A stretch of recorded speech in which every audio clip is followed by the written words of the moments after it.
നമ്മൾ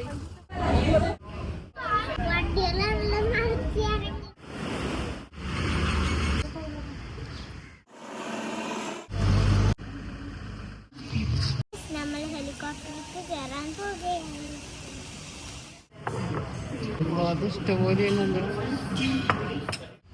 മമ്മൂട്ടിയുടെ അമ്മയുടെ വീട് അല്ലേ? Friends, welcome to garam masala, the magic spices of cooking. Friends, ഞങ്ങളുടെ ഗേൾസ് ഓൺലി ട്രിപ്പിലെ ഡേ 2 ആണ് കേട്ടോ. രാവിലെ തന്നെ റെഡി ആയിട്ട് ഞങ്ങൾ ഓട്ടോയിൽ കയറിയിരിക്കുകയാണ്.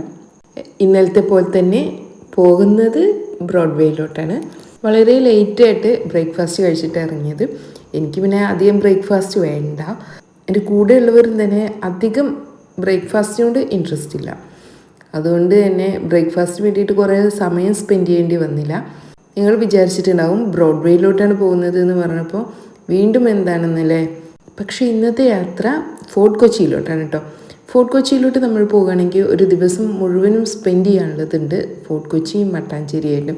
കൊച്ചിയിൽ പല പ്രാവശ്യങ്ങളായിട്ട് ട്രിപ്പായിട്ട് തന്നെ വന്നിട്ടുണ്ട് എങ്കിലും ഇതുവരെയായിട്ട് ഫോർട്ട് കൊച്ചിയിൽ പോയിട്ടില്ല കേട്ടോ. വാട്ടർ മെട്രോയിലാണ് കേട്ടോ പോകുന്നത്. ഇവർക്കൊക്കെ വാട്ടർ മെട്രോ ഒന്ന് എക്സ്പീരിയൻസ് ചെയ്യുകയും ചെയ്യാം. ഹൈക്കോർട്ട് ജംഗ്ഷനിൽ നിന്ന് 50 രൂപയാണ് പെർ ഹെഡ് ഫോർട്ട് കൊച്ചിയിലോട്ട് കേട്ടോ. ഈ വാട്ടർ മെട്രോ ഡിഫറെൻ്റ് ആയിട്ടുള്ളൊരു എക്സ്പീരിയൻസ് തന്നെയാണല്ലോ അല്ലേ. അത്യാവശ്യം ലക്ഷറിയാണ്, AC ആണ്. പിന്നെ ഞങ്ങൾ പോകുന്ന വഴിക്ക് മഴ പെയ്യാൻ തുടങ്ങി കേട്ടോ. അതോടുകൂടെ ഫോർട്ട് കൊച്ചി പ്ലാൻ ഡ്രോപ്പ് ചെയ്യേണ്ടി വരുമോ എന്നൊക്കെ വിചാരിച്ചു. എന്തായാലും പോയി നോക്കാം എന്ന രീതിയിലാണ് കേട്ടോ പോയത്. ഇതിൽ കുഴപ്പമുണ്ടായിരുന്നില്ല.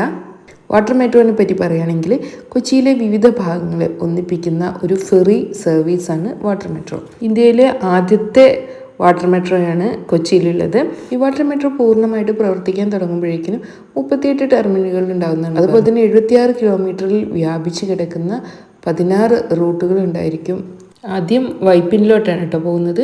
ഈ കാണുന്നത് ജങ്കാറാണ്. ജങ്കാറിലൊന്ന് കയറണം എന്നുണ്ട്. എന്തായാലും എക്സ്പീരിയൻസ് ചെയ്യാമല്ലോ. ഞങ്ങളുടെ നാട്ടിലൊന്നും ഇതുപോലെയുള്ള ജലഗതാഗത സംഭവങ്ങളുടെ ഒന്നും ആവശ്യമില്ലല്ലോ. അതുകൊണ്ട് ഇതൊന്നും എക്സ്പീരിയൻസ് ചെയ്തിട്ടില്ല. വാട്ടർ മെട്രോ ഇതിനു മുൻപും നമ്മൾ എക്സ്പീരിയൻസ് ചെയ്തിട്ടുണ്ട്. ആദ്യം എത്തിയത് വൈപ്പിനിലോട്ടാണ്. വൈപ്പിനിൽ നിന്ന് ഇനി അടുത്ത ഡെസ്റ്റിനേഷനാണ് കേട്ടോ ഫോർട്ട് കൊച്ചി. സാധാരണ കൊച്ചി ട്രിപ്പ് വരുമ്പോൾ വാട്ടർ മെട്രോ ഉണ്ടാവുമല്ലോ.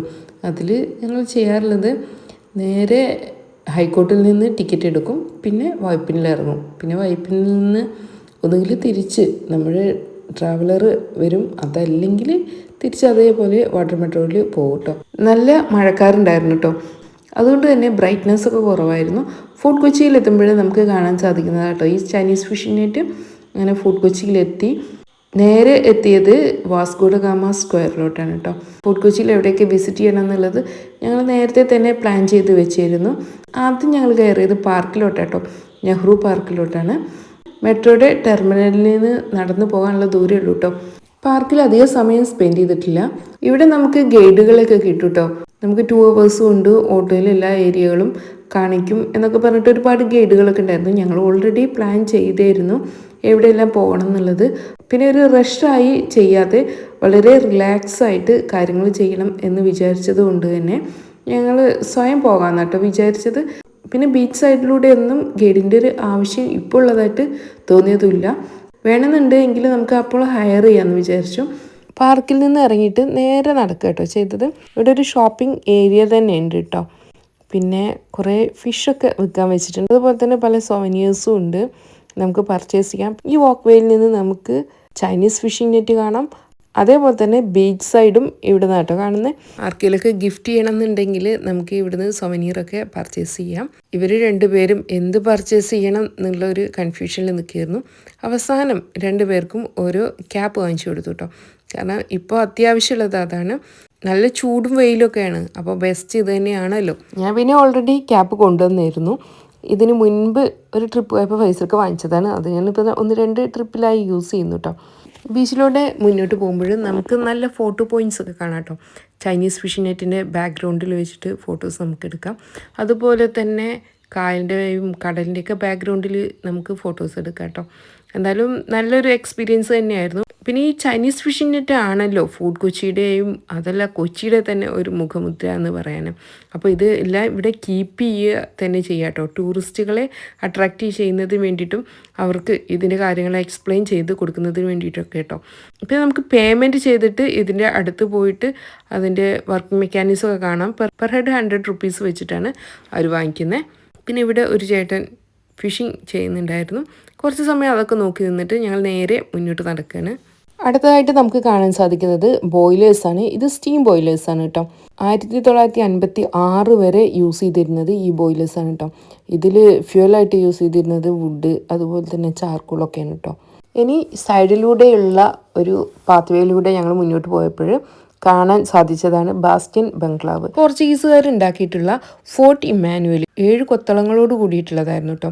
അത് ഡച്ചുകാർ വന്നപ്പോൾ ഇതിൻ്റെ പല ഭാഗങ്ങളും നശിപ്പിക്കുകയും അതിലെ സ്റ്റോംബർഗ് കൊത്തളം അതിനെ ബാസ്റ്റിൻ ബംഗ്ലാവായിട്ട് മാറ്റുകയാണ് ചെയ്തിട്ടുള്ളത്. ഇഷ്ടിക, മരം, ലാറ്ററൈറ്റ് ഇവ കൊണ്ടൊക്കെയാണ് ഈ ബംഗ്ലാവ് ഉണ്ടാക്കിയിട്ടുള്ളത്. പുറത്തോട്ട് നല്ലൊരു വ്യൂ ആണ് കേട്ടോ ഇവിടുന്ന്. ഇതിൻ്റെ 1ാമത്തെ നില മുഴുവനായിട്ടും മരം കൊണ്ട് ഉണ്ടാക്കിയിട്ടുള്ളതാണ്. 1667 നിർമ്മിച്ചിട്ടുള്ള ഈ ബംഗ്ലാവും കണ്ടിട്ട് ഞങ്ങൾ വീണ്ടും പുറത്തോട്ട് ഇറങ്ങിയിരിക്കുകയാണ്. വീണ്ടും ഞങ്ങൾ വാക്ക് വേയിലോട്ട് തിരിച്ചു വന്നു കേട്ടോ. ഇവിടുന്ന് കുറച്ച് ഉപ്പിലിട്ട ഐറ്റംസൊക്കെ വാങ്ങിച്ചു. മാങ്ങ അതുപോലെ തന്നെ പൈനാപ്പിൾ എല്ലാം വാങ്ങിച്ചിട്ട് മുന്നോട്ട് പോവുകയാണ്. ഈ വാക്ക് വേയിലൂടെ തന്നെ മുന്നോട്ട് പോകുമ്പോൾ നമുക്ക് ഫോർട്ട് ഇമ്മാനുവലിൻ്റെ ചെറിയൊരു പോർഷൻ കാണാൻ സാധിക്കും കേട്ടോ. ഗണ്ണറിയാണിത്. പീരങ്കിയൊക്കെ ഘടിപ്പിക്കുന്ന ഒരു ഏരിയയാണ് കേട്ടോ. അപ്പോൾ ഈ ഭാഗം മാത്രമേ കാണുന്നുള്ളൂ. പുറത്തുനിന്ന് വരുന്ന ശത്രുക്കളെ പ്രതിരോധിക്കുന്നതിന് വേണ്ടിയിട്ട് റെഡിയാക്കി വെച്ചിട്ടുള്ളതാണ്. ഞങ്ങൾ വാക്ക് വേയിലൂടെ പിന്നെയും മുന്നോട്ട് നടന്നുകൊണ്ടിരിക്കുകയാണ് കേട്ടോ. അപ്പോൾ ഇവിടെ നമുക്ക് KTDCയുടെ റെസ്റ്റ് ഹൗസ് കാണാൻ സാധിക്കും. ആ വഴി തന്നെ മുന്നോട്ട് പോകുമ്പോൾ സെൻറ്റ് ഫ്രാൻസിസ് ചേർച്ച് കാണാൻ സാധിക്കും കേട്ടോ. ഇത് വാക്ക് വേയുടെ ഓപ്പോസിറ്റ് സൈഡായിട്ട് വരും. അതായത് ബാസ്റ്റിൻ ബംഗ്ലാവിൻ്റെയൊക്കെ നേരെ ഓപ്പോസിറ്റ് ആയിട്ടാണ് വരുന്നത്. ഇവിടെ നമുക്ക് കൊച്ചി ഇതിലെ എന്ന് പറഞ്ഞിട്ടുള്ള ഒരു ബാനർ കാണാം. ഇതിൽ അത്യാവശ്യം നമുക്ക് ഈ ഫോർട്ട് കൊച്ചിയിൽ വിസിറ്റ് ചെയ്യാൻ പറ്റാവുന്ന ഏരിയകളുടെ ഡീറ്റെയിൽ ആയിട്ടുള്ള ഇൻഫർമേഷനും റൂട്ട് മാപ്പൊക്കെ ഉണ്ട് കേട്ടോ. അപ്പോൾ ഒറ്റയ്ക്ക് വരുന്നവർക്കൊക്കെ ഇത് നല്ലൊരു റെഫറൻസ് ആണ്. ഇന്ത്യയിലെ ഏറ്റവും പഴക്കം ചെന്നിട്ടുള്ള ഈ പള്ളി 1503 കേട്ടോ സ്ഥാപിച്ചിട്ടുള്ളത്. വാസ്കോഡ ഗാമയുടെ ശവശരീരം ഇവിടെയാണ് ആദ്യം അടക്കം ചെയ്തിട്ടുണ്ടായിരുന്നത്. വാക്വേയിലൂടെ മുന്നോട്ട് പോകുമ്പോൾ നമുക്ക് ഡച്ച് സിമെട്രി കാണാൻ സാധിക്കും കേട്ടോ. ഇത് ഓപ്പൺ അല്ല, പുറത്തുനിന്ന് കാണാനേ സാധിക്കുള്ളൂ. ഇന്ത്യയിലെ ഏറ്റവും പഴക്കം ചെന്നിട്ടുള്ള യൂറോപ്യൻ സിമെട്രി കൂടിയാണ് കേട്ടോ ഈ ഡച്ച് സിമെട്രി. അപ്പോൾ ഇവിടെ നമുക്ക് അധികം സ്പെൻഡ് ചെയ്യേണ്ട കാര്യമൊന്നുമില്ലല്ലോ. നേരെ പോകുന്ന വഴിയിൽ പിന്നെ ഇവിടുന്ന് നേരെ ഞങ്ങൾ പോകുന്നത് മ്യൂസിയത്തിലോട്ടാണ്. Indian naval maritime museum. ഈ ഡച്ച് സിമെട്രിയുടെ ഭാഗത്ത് നിന്ന് ഒന്നുകിൽ നമുക്ക് ക്യാബ് വിളിക്കാം, അല്ലെങ്കിൽ ഓട്ടോ പോകാം, അതല്ലെങ്കിൽ നടന്നു പോകാം. നടന്നു പോകുകയാണെങ്കിൽ ഒരു 500 മീറ്റേഴ്സേ ഉള്ളൂ. വേൾഡ് വാർ 2 ബ്രിട്ടീഷ് ഗവൺമെൻറ് ഉണ്ടാക്കിയിട്ടുള്ള 2 ബങ്കേഴ്സാണ് ഇപ്പോൾ ഇന്ത്യൻ നേവൽ മ്യൂസിയമായിട്ട് കൺവേർട്ട് ചെയ്തിട്ടുള്ളത് കേട്ടോ. ഇവരുടെ എക്യുപ്മെൻറ്റ്സൊക്കെ കീപ്പ് ചെയ്യാൻ വേണ്ടിയിട്ടൊക്കെ ഉണ്ടാക്കിയിട്ടുള്ളതായിരുന്നു ഇത്.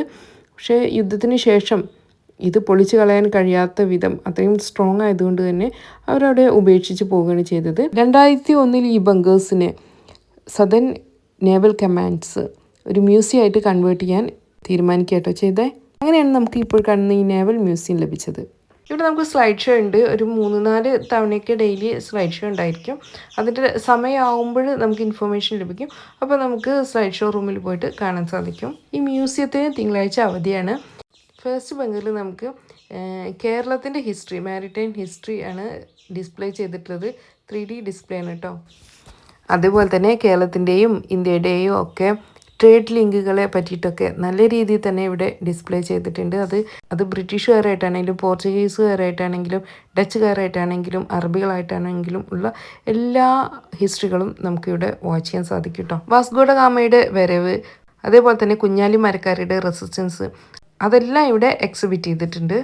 സെക്കൻഡ് ബങ്കറിലുള്ളത് ഇന്ത്യൻ നേവിനെ പറ്റിയിട്ടും ഇന്ത്യൻ ഷിപ്പ് ബിൽഡിംഗ് ഇൻഡസ്ട്രീനെ പറ്റിയിട്ടുമാണ്. ഡീകമ്മീഷൻ ചെയ്തിട്ടുള്ള helicopter, missiles, radars, mines, guns, ഇങ്ങനെ ഒരുപാട് ഐറ്റംസ് ഇവിടെ എക്സിബിറ്റ് ചെയ്തിട്ടുണ്ട്. ഈ സൂം ചെയ്ത് കാണിച്ച ബങ്കറാണ്. ഈ ബങ്കറുകളുടെ അകത്താണ് ഈ മ്യൂസിയം സെറ്റ് ചെയ്തിട്ടുള്ളത്. മ്യൂസിയം കണ്ടു കഴിഞ്ഞതിന് ശേഷം ഞങ്ങളിനി തിരിച്ചു പോവുകയാണ്. ഇപ്പോൾ ഏകദേശം 1 മണിയായി. നേരെ പോയത് ഫോർട്ട് പാരഗണിലോട്ടാണ്. ഞങ്ങൾ ഇങ്ങോട്ട് വരുന്ന വഴിക്ക് ഫോർട്ട് പാരഗൺ കണ്ടായിരുന്നു. അപ്പോൾ ലഞ്ച് ഇവിടെ തന്നെ ആക്കാമെന്ന് പ്ലാൻ ചെയ്തത്. ഞങ്ങളിവിടെ എത്തിയത് പീക്ക് ടൈമിലായതുകൊണ്ട് തന്നെ അത്യാവശ്യം നല്ല തിരക്കുണ്ടായിരുന്നു ഹോട്ടലിൽ. പിന്നെ ഞങ്ങൾ കുറച്ച് സമയം വെയിറ്റ് ചെയ്തു. ഇനി രാവിലെ മുതലേ അലച്ചിലല്ലേ, നല്ല ചൂടായിരുന്നു. നന്നായിട്ടൊന്ന് റെസ്റ്റ് ചെയ്യണം, കുറച്ച് സമയം AC-യിലിരിക്കണം, അതൊക്കെ ഞങ്ങളുടെ ചിന്തയിലുണ്ടായിരുന്നു കേട്ടോ. അതുകൊണ്ട് ഞങ്ങൾ കുറച്ച് സമയം വെയിറ്റ് ചെയ്തു. എവിടെ പോയാലും അവിടുത്തെ സിഗ്നേച്ചർ ഐറ്റം കഴിക്കുക എന്നത് ഇപ്പോൾ ഒരു ശീലമാണ് കേട്ടോ. അപ്പോൾ ഇവിടെ വന്നപ്പോൾ മസ്റ്റായിട്ട് കഴിക്കേണ്ട ഒരു ഐറ്റമാണ് seafood rice. 4-5 type seafood ഉണ്ട്. പിന്നെ റൈസും നമ്മുടെ ഒരു ഫിഷ് ബിരിയാണി പോലെയൊക്കെ തോന്നും കേട്ടോ. ഇതിൽ ഞണ്ട്, ചെമ്മീൻ, കൂന്തൽ, പിന്നെ ഫിഷിൻ്റെ പീസുകൾ, അങ്ങനെ ഡിഫറെൻ്റ് ആയിരുന്നു. നല്ല ടേസ്റ്റി ആയിരുന്നു, നല്ല ക്വാണ്ടിറ്റി ഉണ്ടായിരുന്നു കേട്ടോ. അപ്പോൾ ഫുഡൊക്കെ കഴിച്ച് കുറച്ച് സമയം റെസ്റ്റ് ചെയ്തതിന് ശേഷം വീണ്ടും ഇറങ്ങിയിരിക്കുകയാണ്. സ്ട്രീറ്റ് ഷോപ്പിങ്ങിന് പറ്റിയ നല്ലൊരു ഏരിയയാണിത്. ഞങ്ങൾ നേരത്തെ കാണാൻ വിട്ടുപോയതാണ് വാസ്കോ ഹൗസ്. നമ്മുടെ ബാസിംഗ് ബംഗ്ലാവിൻ്റെ ഓപ്പോസിറ്റ് ആയിട്ടാണ് വരുന്നത്. 500 വർഷത്തിലേറെ പഴക്കമുള്ള ഈ വീട്ടിലാണ് വാസ്കോ ഡ ഗാമ കൊച്ചി സന്ദർശിക്കുമ്പോൾ താമസിച്ചിരുന്നത്. അതുപോലെ തന്നെ ബിഗ് ബി ഫിലിം ഇവിടെയാണല്ലോ ഷൂട്ട് ചെയ്തിരുന്നത്. എന്നാൽ ഇപ്പോഴിത് ഹോം സ്റ്റേ ആയിട്ട് കൺവേർട്ട് ചെയ്തിരിക്കുകയാണ് കേട്ടോ. നമുക്കിതിൻ്റെ ഫ്രണ്ടിലിരുന്ന് ഫോട്ടോസൊക്കെ എടുക്കാം. നമ്മൾ സാധാരണ കൊച്ചി കാണുമ്പോൾ വലിയ ബിൽഡിങ്ങുകൾ, മെട്രോ സിറ്റി അങ്ങനെയൊക്കെയാണല്ലോ ഫീൽ ചെയ്യുന്നത്.